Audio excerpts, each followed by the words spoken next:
That impacted the lives of millions, tens of millions. Intuition is often wrong, but the fact that I won the Nobel Prize, what it tells you is the intuition was right. Today, about a third of all FDA-approved drugs work through G-protein coupled receptors. Every drug has side effects. The higher the dose, the greater the side effects. That was the last conversation I ever had with my father. He died 3 weeks later, and he never got to see any of that. Can you have a tissue, please? I just feel a bit sad. Yeah. I've been remarkably blessed in my life. I'm going to tell you something you're not going to believe. Professor Robert Lefkowitz won the Nobel Prize for a discovery that now touches tens of millions of lives. A third of every FDA-approved drug exists because of what he found. But today, he opens up about something far harder to win. The years he spent failing, and the last conversation he ever had with his father.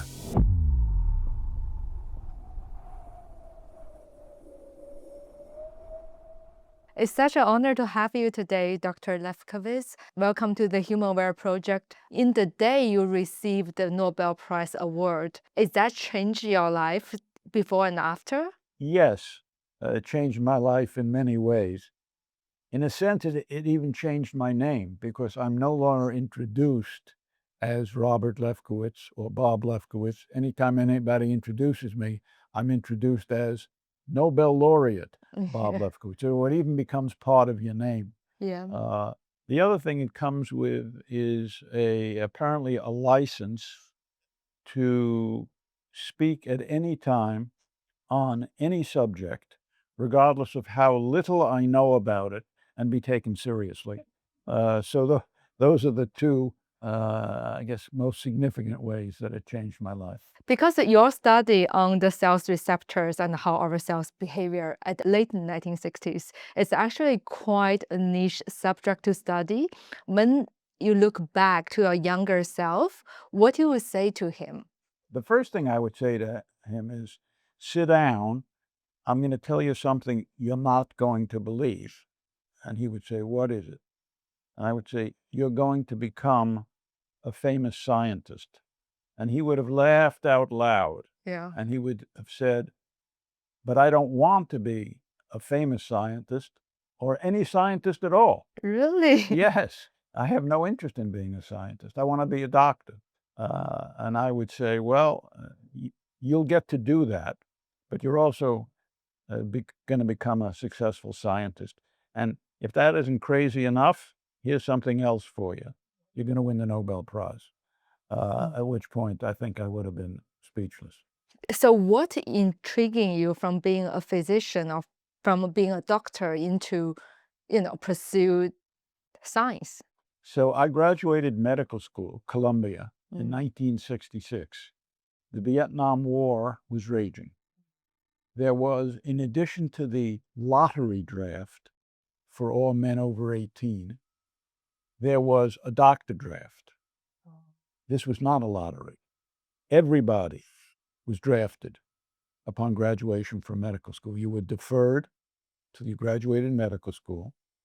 Then you were given 2 additional years to pursue postdoctoral training, an internship, a medical residency for a year or 2.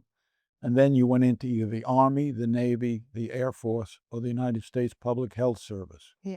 If you were drafted into one of the first 3, Army, Navy, Air Force, you were pretty much guaranteed of spending a year or more in Vietnam.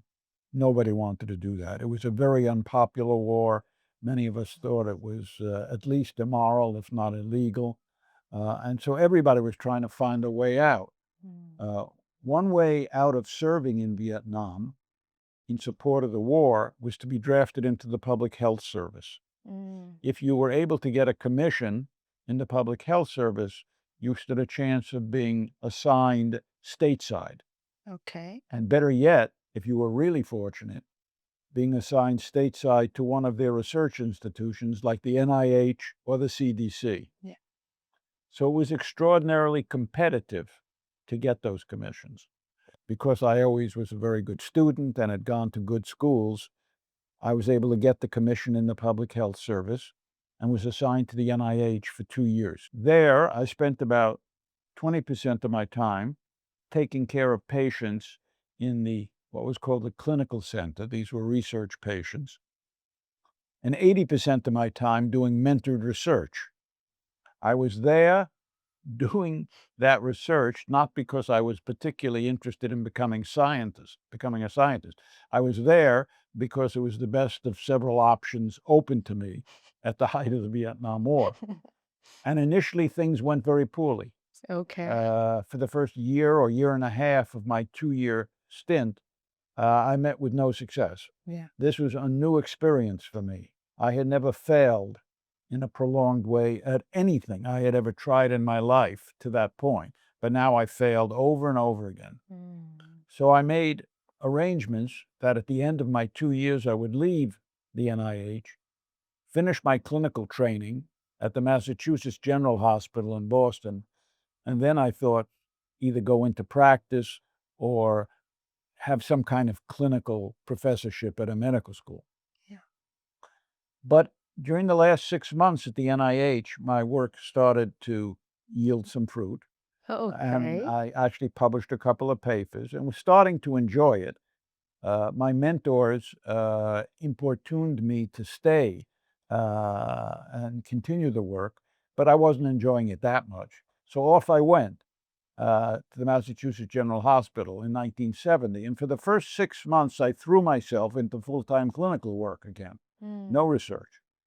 But at the end of those 6 months, I realized I missed the lab. That not that I would want to do that full time, but I missed it. Which part of it you are missing? What I was missing was the day-to-day challenge of forming hypotheses, devising experiments, trying to answer a question that nobody else had ever answered before. I missed the creative aspect of it. Yeah. I guess increasingly, even though medicine was my first love, less and less did I see it as a really creative enterprise. Yeah. It was a humane enterprise. It was about as humane an enterprise as I could imagine. And it was what I had dreamed of doing from the time I was 7 or 8 years old, Yeah. when my role model and my idol was my family physician. But now these creative stirrings seem to me pulling me in a different direction. And so after 6 months out of the lab at the Mass General in 1970, 71, I decided, I need to start working in the lab again, even while doing clinical work. And then in 1973, I came to Duke, set up my lab, and as they say, the rest is history. But when you first starting to set up your lab, is there any challenge at the time? I had decided the research problem that I would work on, okay, which has to do, as you know, with cellular molecules that we call receptors to drugs and hormones.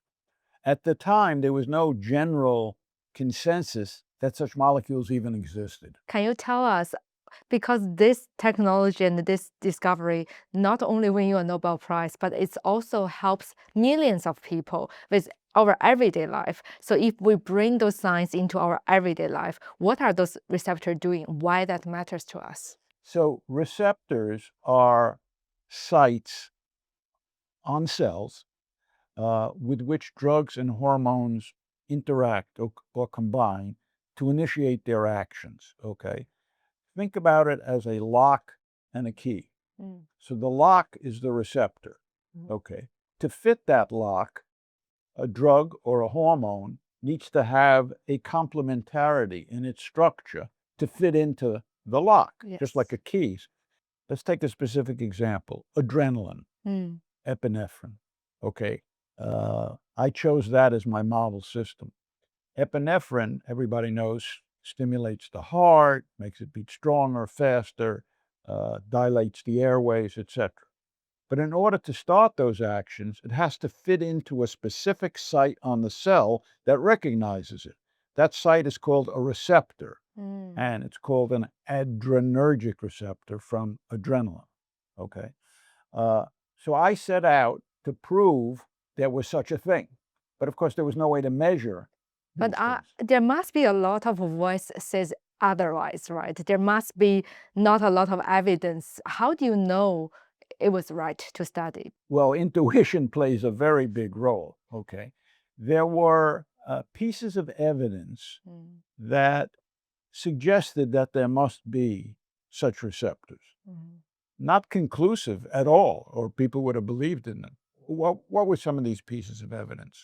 Well, one, drugs like adrenaline, they work at very low concentrations, very low concentrations. A few molecules can have an effect. That means there must be something on the cell for which that adrenaline has a very high, what we call affinity. It likes to bind to it. Yep. The other thing is that there's tremendous specificity in the actions. In other words, the only things which can imitate adrenaline are molecules which chemically look very, very similar to adrenaline. Again, suggesting you've got to have a key that fits very, very specifically. Okay. But beyond that, you've already hit the key, intuition. And nobody can really explain intuition. But intuition is a real thing. I imagine it would be harder to do the research based on your core belief that there's a thing and we can't see it by So eyes yet. this intuition is very important because when things are failing and you are working on something over not just days, weeks, or months, but years, the only thing that keeps you going is intuition, which is a feeling, this has got to be true. Even though I can't prove it yet, it's got to be true. It's a real process, I believe. It's just we don't understand it. What it is basically, you have all these circuits in your brain, and they're all kind of spinning. And sometimes it's like a slot machine, and you get 3 oranges or 3 apples. Anyway, that's the way I picture intuition. It's just something below the surface that's just telling you this. Now, intuition is often wrong, but sometimes it's right. And, the fact that I won the Nobel Prize, what it tells you is the intuition was right. For those young scientists right now, they're pursuing science and they're pursuing their own subject of study. What are your advice for them? For the youngest scientists who are still in training, my most significant piece of advice is choose your mentors very carefully.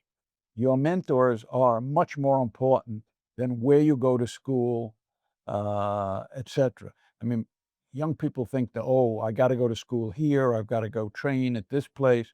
Much more important is who is the specific mentor that you select. Now, for young scientists, who are beyond the training stage, the single most important decisions they will ever make are, what's my problem? What am I going to work on? And you've got to find something which is challenging, not easy, and which is important. Yeah. Well, how do you know what's important? Okay. Well, it's like a lot of other things in science. Nobody can tell you criteria for what's important and what you should work on.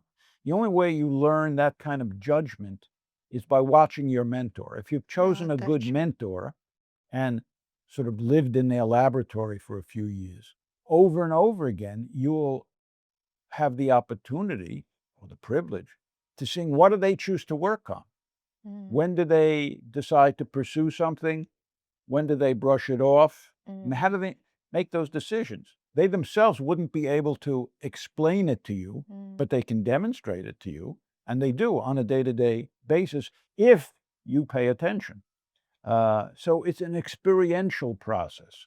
If I have the number up to date, you have mentored more than 250. More than 250, And that's also one of them have winning a Nobel Prize with you. right. So could you tell us how do we find good mentors? When you're in the process of choosing a mentor, very important to visit the laboratory, talk to the trainees. What's the esprit de corps? What's the mood? Are these happy people? What do they say about the mentor? Do they enjoy working with him or her? Is he positive, supportive, inspirational? All of these things. So those are some of the things. There is one caveat, though. The caveat is, supposing you have a potential mentor who's just starting out. He has no track record. He may be great, but there's no way to tell yet because he's just started. So when I started my laboratory here in 1973, I was all of 30 years old. I had many postdocs that are much older than that. Okay, so I'm 30 years old. I've never trained anybody. I published some interesting work, but, you know, nothing fabulous yet. So how do they know? That's the one caveat. So they have to trust me and I have to trust them. Interestingly, some of the most very talented trainees I have had came at the very beginning. Do you think your daily routine changed much, let's say 30, 40 years ago compared with today? If you talk to any of the people in my lab, they'd say, yeah, I'm filled with energy and this and that. But it's changed. How? Well, none of us are the same at 83 years of age as we are at 33. If we were, we'd be a total freak of nature. So I spend less hours here than I did. So just think, when I was 33, that's 50 years ago. That's a half a century ago. Yeah. Okay. So now I spend more time taking care of myself. I sleep more. I exercise more. Yeah. I meditate more. I come from a family with premature heart disease, and I have coronary artery disease and had quadruple bypass surgery 32 years ago. So I come from a family with a lot of family history of premature heart disease. My father died of his fourth heart attack at age 63. My mother lived to a pretty good age, just shy of her 89th birthday. But she had a heart attack when she was 56.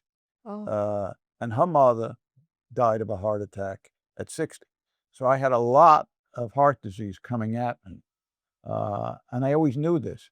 And I suspect it is no coincidence that for my medical specialty, I chose cardiology. So I was always trying to run away from that family history in a very literal sense.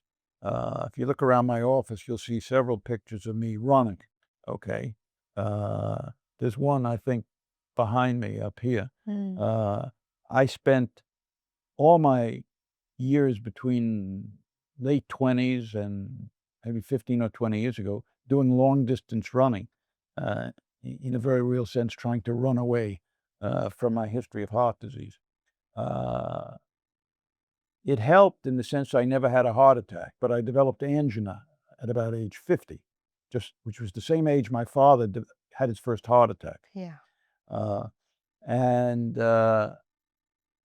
So I was evaluated and found to have advanced coronary artery disease, and at age 51, basically had quadruple coronary artery bypass surgery. Since that time, I have tried my best to control every possible risk factor. I eat no meat, chicken, fish.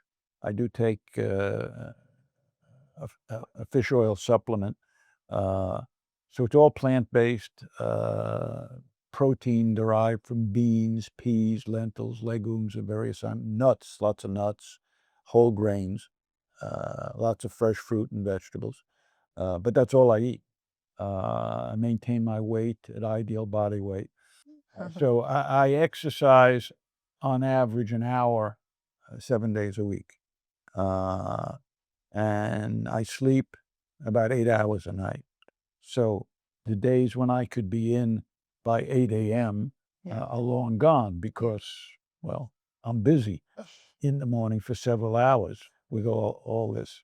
But hey, I never expected to be here at age 83, but here I am. Do you think this sense of family history of cardiovascular disease have somehow became also a force for you to pursue the truth of science or to finding out why? Completely. I never worked on coronary artery disease myself. But the idea that science, which I always loved science, the idea that science could provide uh, relief of human suffering through ultimately leading to new treatments uh, was always a very strong motivating force for me. But then to my amazement, I was drawn more and more deeply into the science, which surprised me, okay, but it Yeah. just happened. But at some point, I realized that whereas if I had practiced medicine for a long time, maybe I could have impacted the lives of thousands of patients, maybe 10,000 if I had a long career. But ultimately, it became millions, tens of millions, Yeah. through all these medicines that have been developed based on our work. And that's extremely gratifying to me. As we know, the amazing discovery and study have won you the Nobel Prize. We all thinking it should be the Nobel Prize of Medicine. In the end, it became the Nobel Prize of Chemistry. Was that title matters for you? Well, the first thing is it was a tremendous surprise to me that we won in chemistry. Yeah. In retrospect, it shouldn't have been, because if you look at the prizes in medicine and chemistry, there's a lot of overlap. And it's sort of arbitrary, I think, in terms of what they do. If I had to choose a single scientific discipline that was responsible for most of the big discoveries we made, it was biochemistry. I used the techniques of the biochemist. So in that sense, it shouldn't have been such a big surprise. Interestingly, the first night that I was in Stockholm for the Nobel ceremonies, and you're there for a week or I think 10 days, we're at dinner, and I was sitting next to the chairman of the Nobel Prize Committee in Chemistry. And I was discussing this issue with him, that how surprising it was to me to be the laureate in chemistry. He said, well, you were also nominated in medicine, he said, and the two committees often communicate. And he said there was kind of a tug of war going on as to who would get to give you the prize, he said, and we won. So I felt good about that.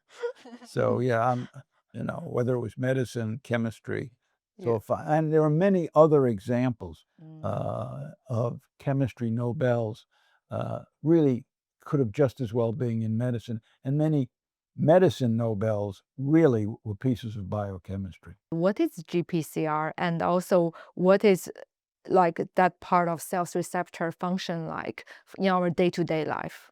G protein coupled receptors are a particular type of receptor uh, which have a number of things in common. Now, we basically discovered or realized that there was a family of these receptors. Well, today we know that the G protein coupled receptors are by far the largest family of receptors. In fact, they are the largest gene family in the entire human genome. There are about 800 or more of these receptors. They regulate virtually every physiological process in humans.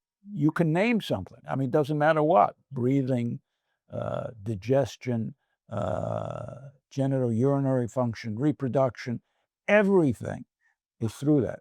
Today, about a third of all FDA-approved drugs work through G protein coupled receptors. That's more than 700 drugs, okay? Everything from adrenaline to antihistamines to beta blockers to antidepressants, and of course, all anybody talks about today, GLP-1. Yeah. All of these drugs, tirzepatide, Wegovy, all of them work through G protein coupled receptors. And there are certain principles that basically apply broadly to all the receptors. So that helps in developing new drugs, because even though each receptor is different and specific, yeah, there are common principles that can be leveraged to develop these drugs. When we think about, we said that two people have chemistry, right? Or the chemistry of love. Is Yeah. that also go through the G protein receptors? Undoubtedly, undoubtedly. There have been, there are certain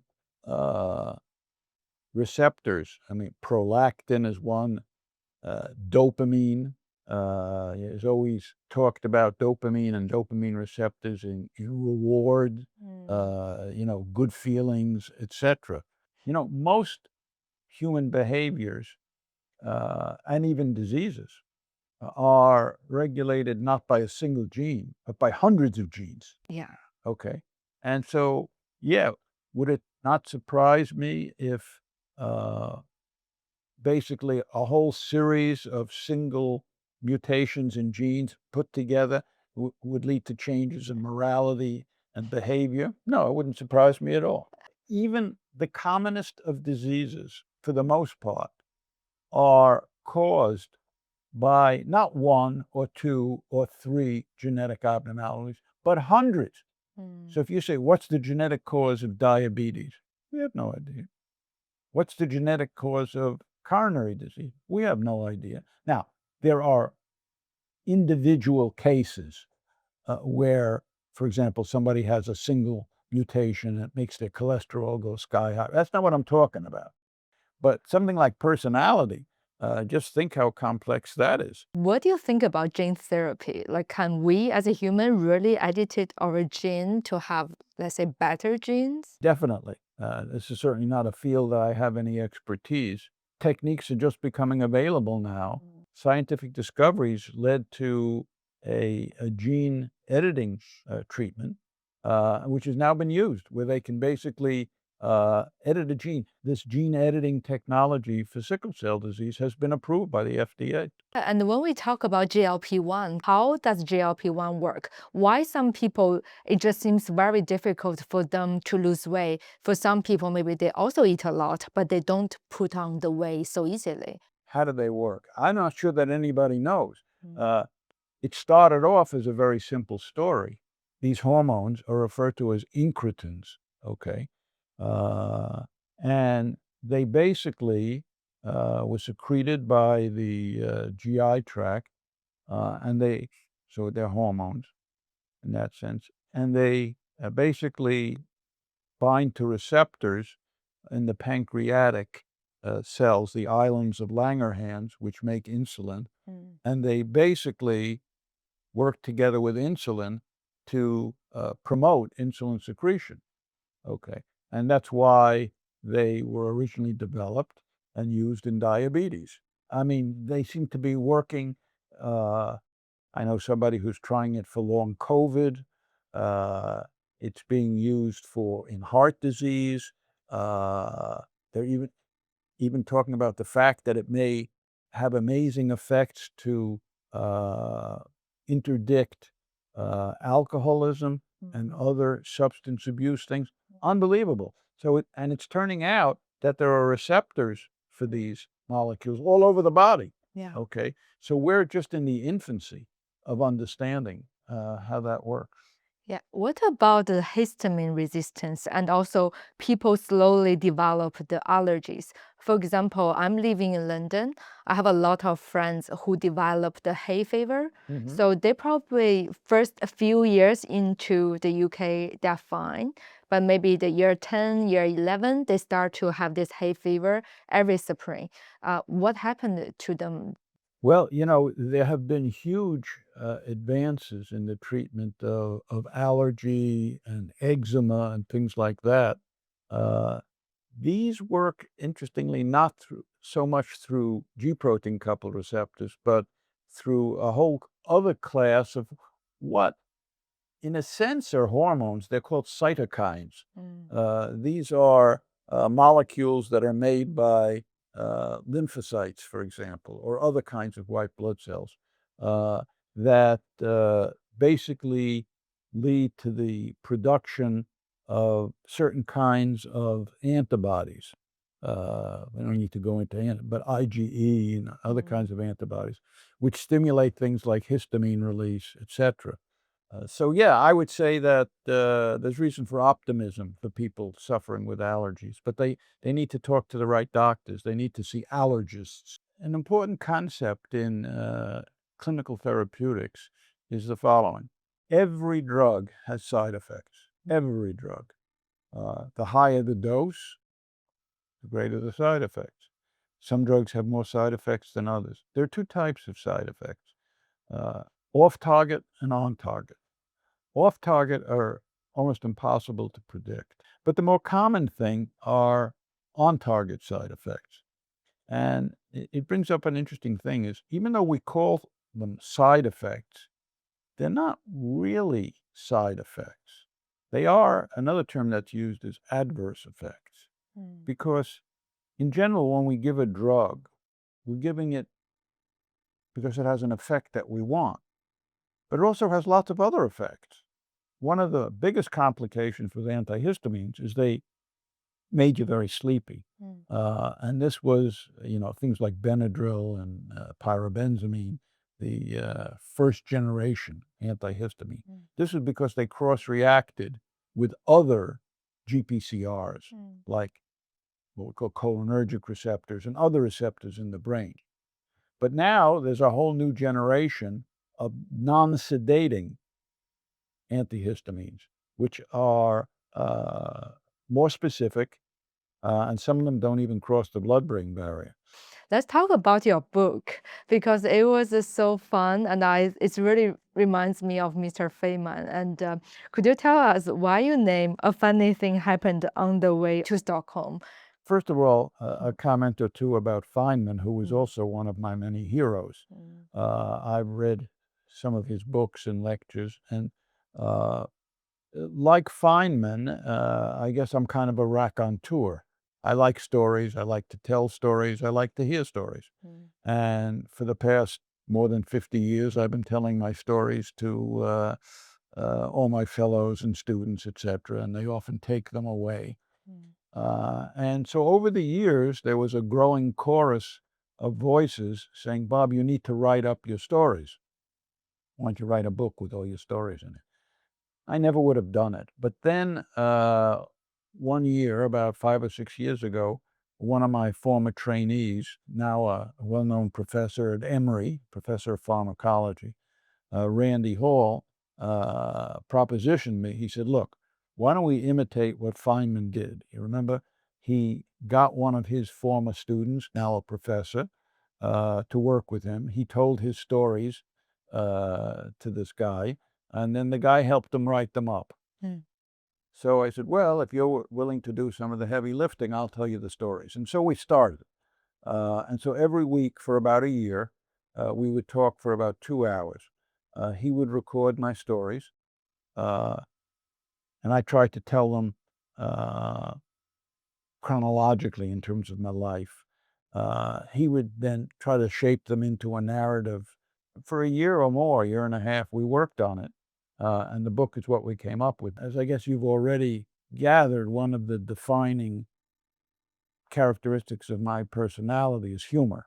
Right? I like making people laugh, and I like seeing the humor in situations where other people might not see the humor. And so we said, okay, let's call it A Funny Thing Happened on the Way to Stockholm. Could you share with us one story in the book? When I was failing during the first 6 months at the NIH, I became kind of depressed because I never failed before. And it was not that I wanted to be a scientist and I was being disappointed. I never failed before in a long way like that. So I went home over the Thanksgiving holiday, and by then I was married and had some young children. We went home from Washington, where I was at the NIH, to New York City, and we spent Thanksgiving with my parents and my in-laws. And I talked with my dad. I was an only child, and I was very close to my dad. I went home. He was always my advisor on anything that came up. He just had good common sense. So I told him how unhappy I was. And he said to me, look, no need for that. He says, you never wanted to be a scientist. You just wanted to be a doctor and a cardiologist. So look, it's 2 years. One quarter of that is over already. Just stick with it. Enjoy your life with your family. Do your 2 years. Then you'll go and you'll finish your clinical work and become the doctor that you and I, always dreamed you would be. Well, it was like a weight lifted from my shoulders. And I went back to the NIH, and I was really happy with that. And that was the last conversation I ever had with my father. He died 3 weeks later. He dropped it. And so that stuck with me. And so now, as I began to, now fast forwarding a year, 2 years, as I began to be drawn back into the laboratory, and it became clear over the next 5 years, increasingly clear, that science would play a big part in my life, I felt guilty because I had kind of made this deal with my father that we'd forget about the lab. We would pursue a career as a physician, etc. And so, in a sense, that kind of held me back for a few years from fully committing myself to the science because it's, what would Dad think? I mean, we agreed in our very last conversation that I would become the doctor that we both dreamed of. Now, he died in 1968, okay? That was 6 months into my tour at the NIH, years before it became clear that I would become a scientist, much less a Nobel laureate. And many times over the years, I've said to myself, if my graduating from medical school was the proudest day of his life, what the hell would he have thought if he lived to see me win the Nobel Prize? I know. I can't imagine. Do you feel regret, or do you feel kind of sad that you couldn't share that joy with your The dad? latter, yeah. Yeah. I wish he could have seen some of it. But I mean, he died before any of it happened. Before any of it happened. And it's like my life had this first phase, which from the time I was a little boy was dreaming of being a doctor. And then the way it played out. And he never got to see any of that. That's really sad. I think in certain way, maybe your dad already thinks, can you have a tissue, please? You just feel a bit sad. Yeah. I feel he must be very, very proud. That's how I feel. Because it seems like he's a very happy and supportive character. My father? Mm. Oh, God, yeah. It's interesting. My mother, for lack of a better term, a real hard ass, okay? She was the one driving me to get the top grades, to always bring home. If I brought home an A minus, she'd want to know why wasn't it an A, why wasn't I studying more, etc. He was much softer, and just always there for me if I had a problem. And I was an only child, so. And what kind of father you are to your kid? Are you the tough one or the sweet one? Well, it's really interesting. In both my professional and personal lives, I see both my parents in me. I missed having siblings. I always regretted as a little kid that I was alone a lot. I had no brothers or sisters like my friends do. So maybe that impelled me to go in the opposite direction, to have 5 kids of my own. But I like to think that I'm a blend of both parents. On the one hand, I was always the disciplinarian in the family, more so than my wife. On the other hand, I was always kind of a soft touch as well. You know, the reason we started the HumanWare project is really want to answer the true question, what kind of human we will become because of those advancements in the technology, in the medicine. And our idea of longevity is not really about you living forever. It's about can we being happy in the days here on Earth. So when someone achieves so much, how did you see the humanity and the character plays in the happiness? Because I see many successful people, but they kind of live an unhappy life. So what are the voice you can give to those people who are striving for, doing more to have also a sense of happiness? Well, that's a very deep question. I've been remarkably blessed in my life. Nobody deserves to be that blessed, but I have been. I've had remarkably gratifying work, okay? So I would say the 2 biggest things in my life are love and work. The work, in turn, for me, I mean, who could be more fortunate? to be a physician scientist, which is what I am. I'm a physician scientist. I practiced medicine as part of my career. I did clinical teaching for 35 years. I don't do that anymore. Now I just do research. But I had the remarkable privilege of relieving suffering, curing disease from time to time, and on a rare occasion, saving a life. There is no greater fulfillment for a human being than that. But then I got to make these discoveries which impact people's lives.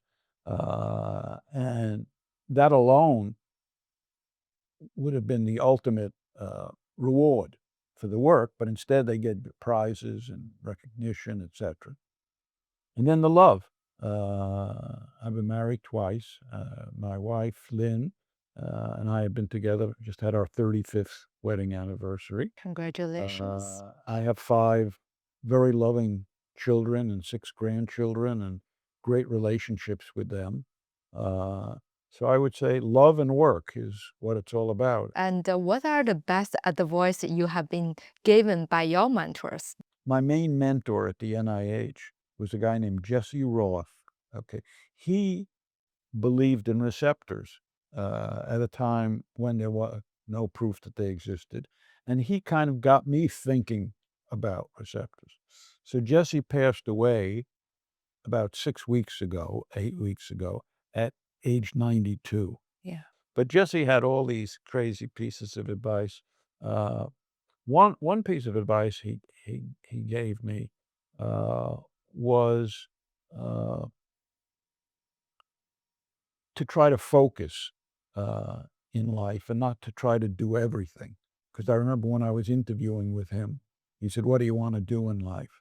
I said, I want to be the great clinician, and I want to be a scientist, and I said, I want to be a chairman of a department. And he said, and I still remember him saying to me, "Lefkowitz, that's bull."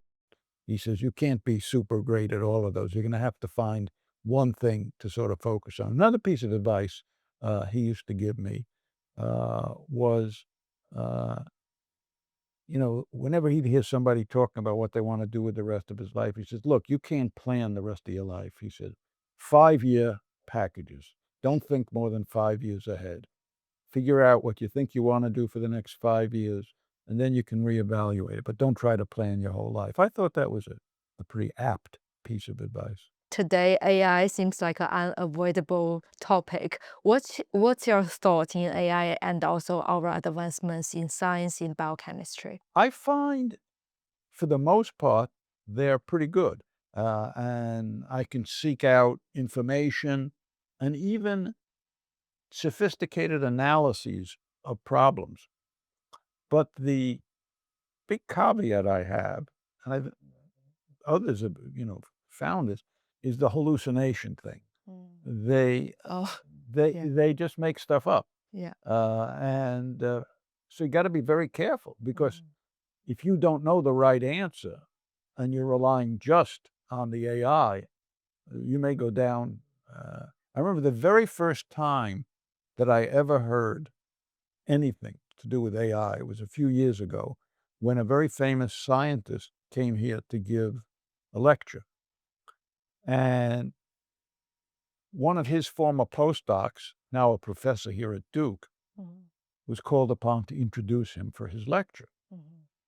And so he got up and he said, "Well, I'm all excited about, introducing my former mentor and this and that." He said, "So I asked ChatGPT to write an introduction, and I'm going to read that introduction."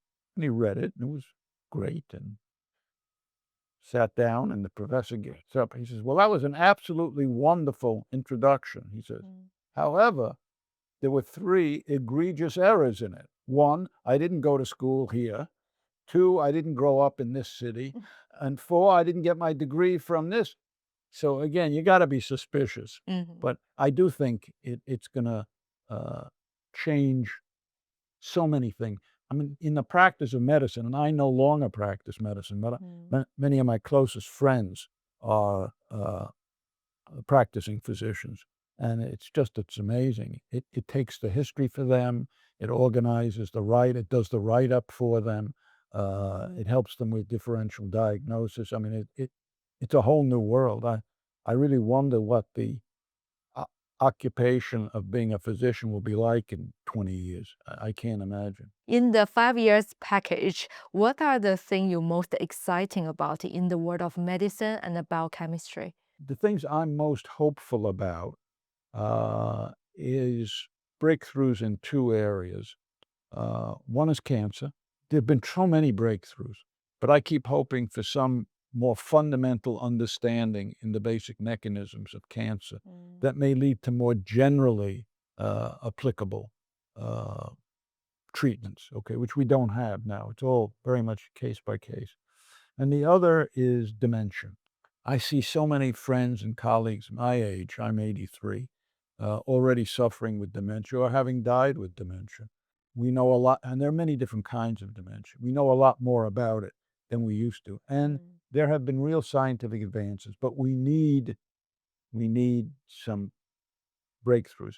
And of course, my bias as a physician scientist is that the true breakthroughs that have the biggest impact are those that occur at the basic science level, the fundamental level.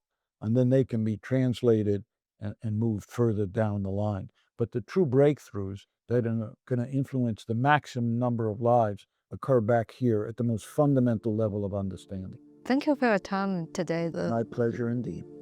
Thank you for watching this new episode of HumanWare Project. So that we can bring out more amazing content like this one to you, please like and subscribe. Your support means the world to us.